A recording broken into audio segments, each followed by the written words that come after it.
Jean-Luc était assis à la table de la cuisine, en proie à un tourbillon d'émotions. Après 15 ans de mariage avec Sophie, il avait atteint un point de non-retour. Il se sentait étouffé, piégé dans une relation qui ne le comblait plus. Il avait longuement réfléchi à cette décision, et aujourd'hui, il était prêt à franchir le pas. Devant lui, une feuille de papier blanche, vierge, n'attendait que ces mots pour sceller le destin de leur union. Avec une main tremblante, il commença à écrire. « Sophie, c'est avec un cœur lourd que je t'écris cette lettre. Depuis quelque temps, je me sens étouffé dans notre mariage, comme si les murs de notre maison se refermaient sur moi. Nous avons partagé de nombreux moments ensemble, des souvenirs qui resteront gravés en moi, mais je ne peux plus continuer ainsi. J'ai besoin de retrouver ma liberté, de respirer à nouveau. Je quitte la maison aujourd'hui, dans l'espoir que tu comprendras ma décision. Je te souhaite tout le bonheur possible pour la suite. Jean-Luc. » Il relut la lettre plusieurs fois, s'assurant que chaque mot traduisait fidèlement ses sentiments. Puis, avec une détermination renouvelée, il plia soigneusement le papier et le déposa sur la table de la cuisine, à un endroit bien en vue. Le cœur battant, il se dirigea ensuite vers le placard, une idée folle mais irrésistible germait dans son esprit. Il voulait voir la réaction de Sophie en lisant sa lettre. Peut-être était-ce une manière de chercher une forme de validation, ou simplement d'assouvir sa curiosité morbide. Quoi qu'il en soit, il se glissa discrètement à l'intérieur du placard, refermant la porte derrière lui. À travers une fente, il avait une vue directe sur la table de la cuisine.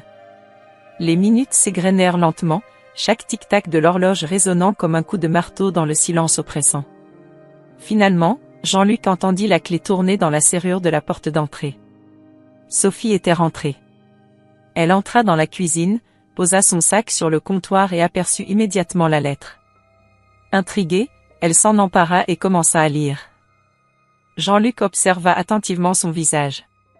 D'abord, il vit de la surprise, puis de la confusion. Ses sourcils se froncèrent, et ses yeux parcoururent les lignes avec une intensité croissante. À mesure qu'elle avançait dans la lecture, ses traits se durcirent. La surprise laissa place à la tristesse, puis à une colère sourde. Elle serra la lettre dans ses mains, la froissant légèrement. « Comment a-t-il pu me faire ça ?» murmura-t-elle, la voix tremblante de rage.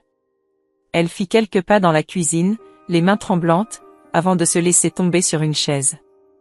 Jean-Luc pouvait presque sentir la tempête d'émotions qui la traversait. Il avait espéré une réaction plus douce, peut-être même un soupçon de regret, mais ce qu'il voyait était une colère brute et une incompréhension totale. Sophie se leva brusquement, jetant la lettre sur la table, et commença à composer un numéro sur son téléphone. Jean-Luc, toujours caché dans le placard, tendit l'oreille. Qui pouvait-elle bien appeler dans un moment pareil? Allô, c'est moi. Il est parti. Oui, il a laissé une lettre. Viens, tout de suite. Jean-Luc sentit son cœur s'accélérer. Qui était cette personne qu'elle appelait? Pourquoi voulait-elle qu'elle vienne immédiatement?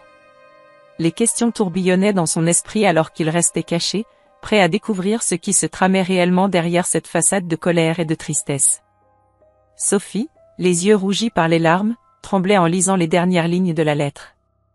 Jean-Luc, caché dans le placard, observait sans bruit, son cœur battant à tout rompre. Il n'avait jamais vu son épouse dans un tel état. Elle posa la lettre sur la table avec une lenteur calculée, puis, d'une main tremblante, sortit son téléphone de sa poche.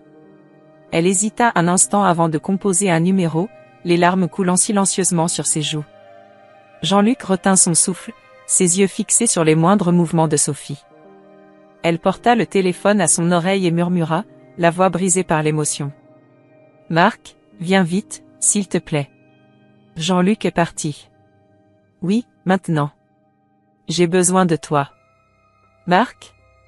Jean-Luc sentit une vague de confusion et de colère l'envahir. Qui était ce Marc? Et pourquoi Sophie l'appelait-elle à un moment pareil? Les minutes s'égrenèrent lentement. Sophie se laissait glisser le long du mur de la cuisine, serrant les genoux contre elle, un sanglot étouffé secouant ses épaules. Peu de temps après, la sonnette retentit. Sophie se leva précipitamment, essuyant ses larmes d'un revers de main. Elle ouvrit la porte et se jeta dans les bras d'un homme que Jean-Luc reconnut immédiatement. Marc, un collègue de travail de Sophie, la serrait contre lui avec une tendresse qui lui parut déplacée. « Sophie, calme-toi. Je suis là maintenant, » dit Marc d'une voix douce. « Qu'est-ce qui s'est passé ?» Sophie se détacha légèrement, ses yeux cherchant ceux de Marc pour y trouver du réconfort. « Il a laissé une lettre, Marc. Il sait tout. Il m'a quitté. » Sa voix se brisa à nouveau, et Marc la serra plus fort contre lui. « Chut, c'est fini maintenant. Il ne nous causera plus de problèmes. » Jean-Luc sentait la colère monter en lui comme un feu ardent. Il écoutait, chaque mot de leur conversation le poignardant un peu plus profondément. « Tu te souviens de ce qu'on avait prévu, Sophie ?» continua Marc. « C'est notre chance maintenant. On peut enfin être ensemble sans lui. » Sophie hocha la tête, ses larmes se tarissant peu à peu, remplacées par une détermination froide. « Oui, je me souviens. » Elle prit une profonde inspiration. « Il faut que nous soyons prudents. Personne ne doit soupçonner quoi que ce soit. » Jean-Luc, dissimulé dans l'obscurité du placard, comprit avec horreur ce qu'ils avaient prévu. Ils avaient l'intention de se débarrasser de lui. Comment avait-il pu être si aveugle? Les pièces du puzzle commençaient à se mettre en place dans son esprit. Leur complot, leur liaison secrète, tout prenait sens. Marc posa une main rassurante sur l'épaule de Sophie. « Ne t'inquiète pas, mon amour. Nous allons nous en sortir. Nous devons juste suivre le plan que nous avons élaboré. » Jean-Luc serra les poings, sa colère se mêlant à une détermination nouvelle. Il devait en savoir plus, comprendre tous les détails de leur machination pour pouvoir agir. Mais pour l'instant, il devait rester caché, accumuler des preuves et se préparer pour le moment où il pourrait les confronter. Sophie et Marc continuèrent de parler à voix basse, élaborant leur stratégie, ignorant totalement la présence de Jean-Luc à quelques mètres d'eux. Chaque mot, chaque geste, chaque regard qu'ils échangeaient ne faisait qu'alimenter la rage et la résolution de Jean-Luc. Il savait maintenant ce qu'il devait faire. Mais pour l'instant, il devait attendre, observer et se préparer à la confrontation inévitable qui changerait leur vie à jamais. Jean-Luc, tremblant de colère et de chagrin, restait immobile dans le placard, ses pensées tourbillonnant comme une tempête. Comment avait-il pu être si aveugle? Sa femme, celle avec qui il avait partagé 15 ans de sa vie, tramait un complot contre lui. Le choc initial avait laissé place à une détermination glaciale, il devait découvrir toute la vérité. Il retint son souffle alors que Sophie et Marc continuaient à discuter dans la cuisine. Leur voix basse et conspiratrice résonnait dans l'espace clos, chaque mot prononcé creusant un peu plus une plaie béante dans le cœur de Jean-Luc. « Il faut que tout soit parfait », dit Sophie, essuyant ses larmes. « Nous devons nous débarrasser de toute trace qui pourrait nous incriminer. » Marc hocha la tête, son regard froid et calculateur.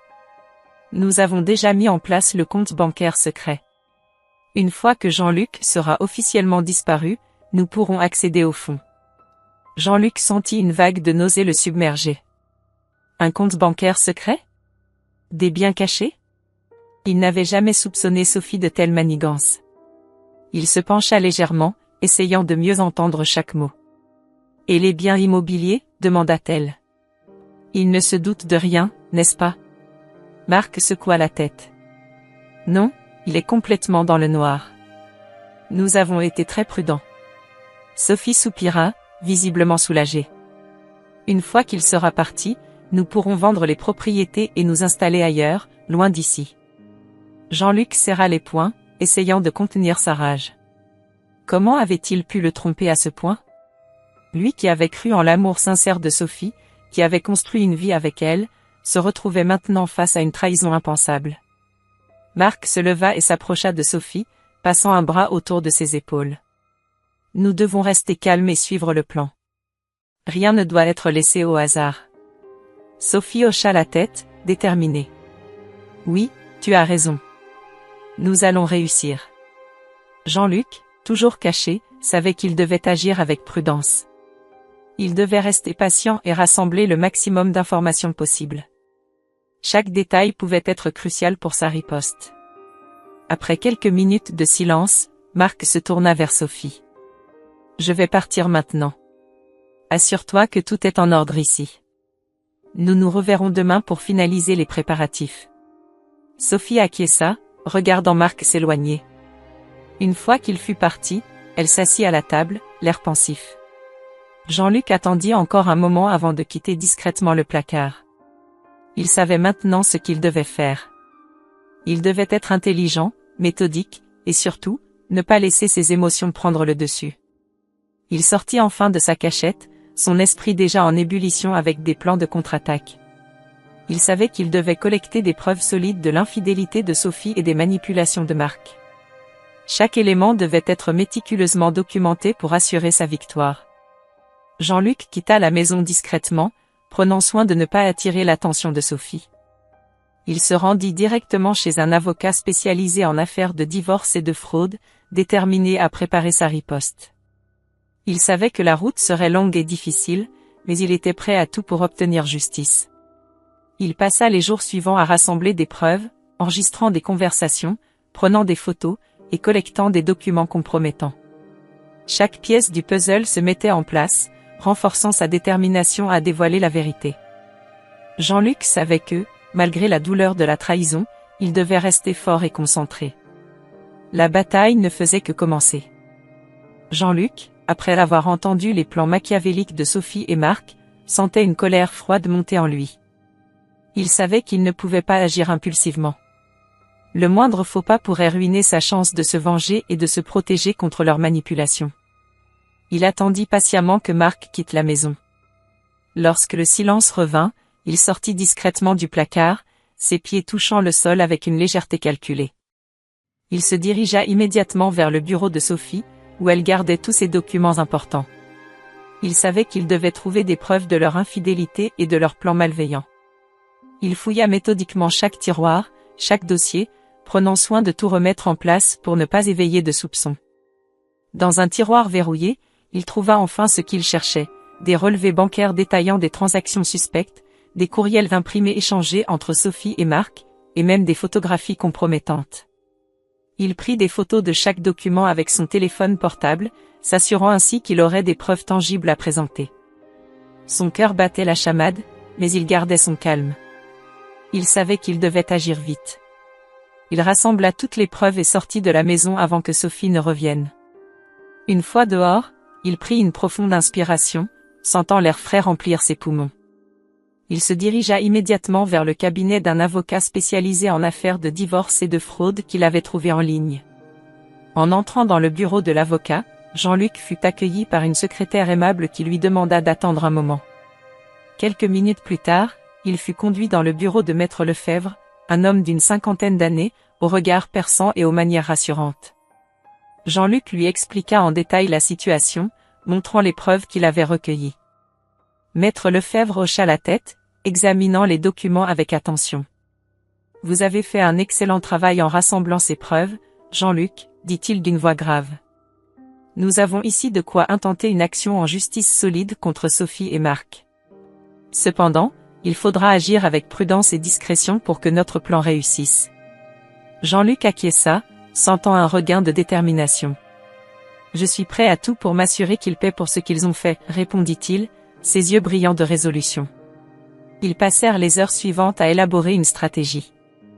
Maître Lefebvre lui expliqua les différentes étapes du processus juridique, les actions qu'il devait entreprendre pour protéger les biens de Jean-Luc et les manœuvres nécessaires pour acculer Sophie et Marc. Jean-Luc écoutait attentivement, absorbant chaque détail. Le lendemain, Jean-Luc retourna chez lui, le cœur lourd mais résolu. Il savait qu'une confrontation avec Sophie était inévitable, mais il ne voulait pas précipiter les choses. Il continua à jouer le rôle du mari ignorant, observant chaque mouvement de Sophie, notant chaque conversation suspecte. Un soir, après que Sophie soit allée se coucher, il prit son téléphone et composa le numéro de Maître Lefebvre. « Tout est prêt, dit-il d'une voix basse. Je vais confronter Sophie demain. » « Très bien, répondit l'avocat. « Souvenez-vous de ce que nous avons discuté. Restez calme et ne révélez pas toutes vos cartes d'un coup. Nous devons les prendre par surprise. » Jean-Luc raccrocha, sentant une étrange tranquillité l'envahir. Il savait que le moment de vérité approchait. En attendant, il se prépara mentalement, se répétant les mots qu'il dirait à Sophie, les preuves qu'il présenterait, et le regard qu'il garderait durant cette confrontation décisive. L'aube du lendemain apporta avec elle une nouvelle détermination. Jean-Luc se leva, prit une profonde inspiration, et se prépara à affronter le chaos que sa découverte avait engendré. Jean-Luc, le visage déterminé, attendait le moment propice pour confronter Sophie.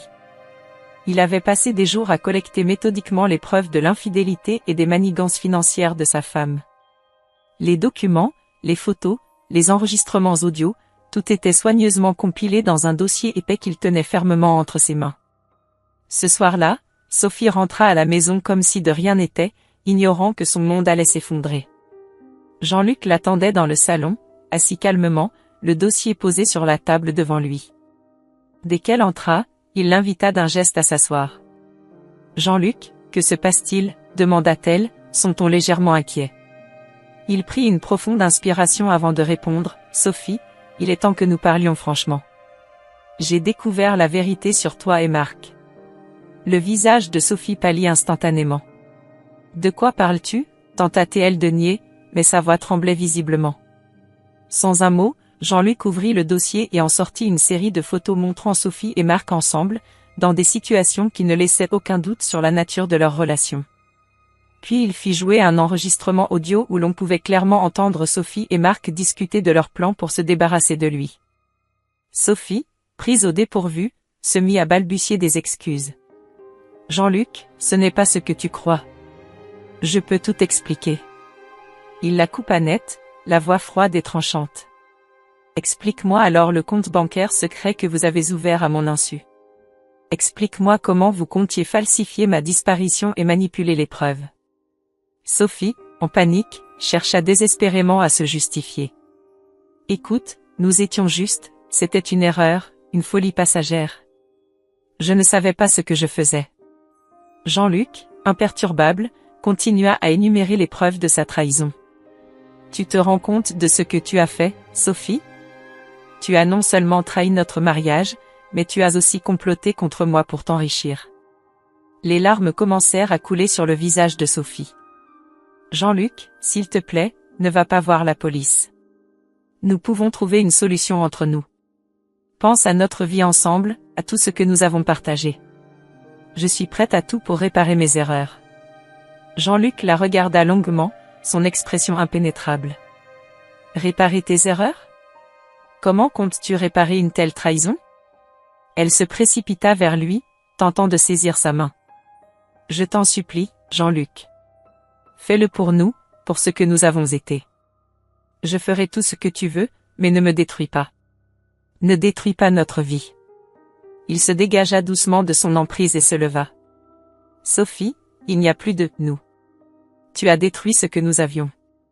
Maintenant, je vais dévoiler toute la vérité et protéger ce qui me revient de droit. » Voyant qu'il était inflexible, Sophie s'effondra, sanglotant de manière incontrôlable. « Non, Jean-Luc, s'il te plaît. » Mais il ne se retourna pas. Il quitta la pièce, laissant Sophie seule avec ses remords et ses peurs. Jean-Luc savait que la route qui l'attendait serait difficile, mais il était prêt à affronter toutes les tempêtes pour retrouver sa dignité et sa liberté. Son esprit était résolu, et il ne permettrait à personne de lui voler son avenir. Jean-Luc, après avoir minutieusement rassemblé les preuves de la trahison de Sophie et de Marc, savait qu'il était temps de passer à l'action. La détermination dans ses yeux était palpable lorsqu'il franchit le seuil du commissariat de police.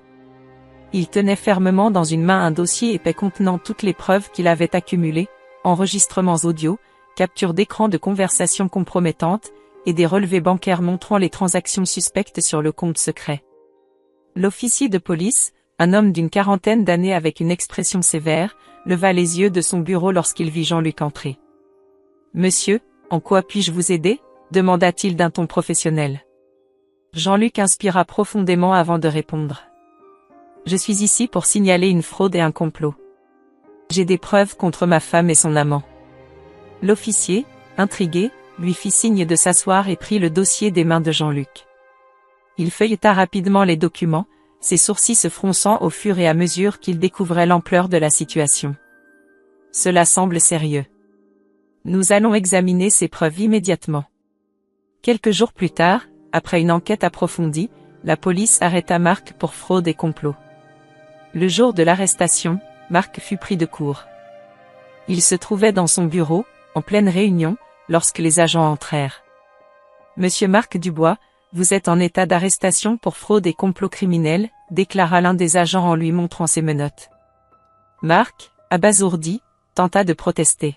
« Il doit y avoir une erreur, je n'ai rien fait. » Mais les agents étaient inflexibles. « Nous avons des preuves irréfutables, monsieur Dubois.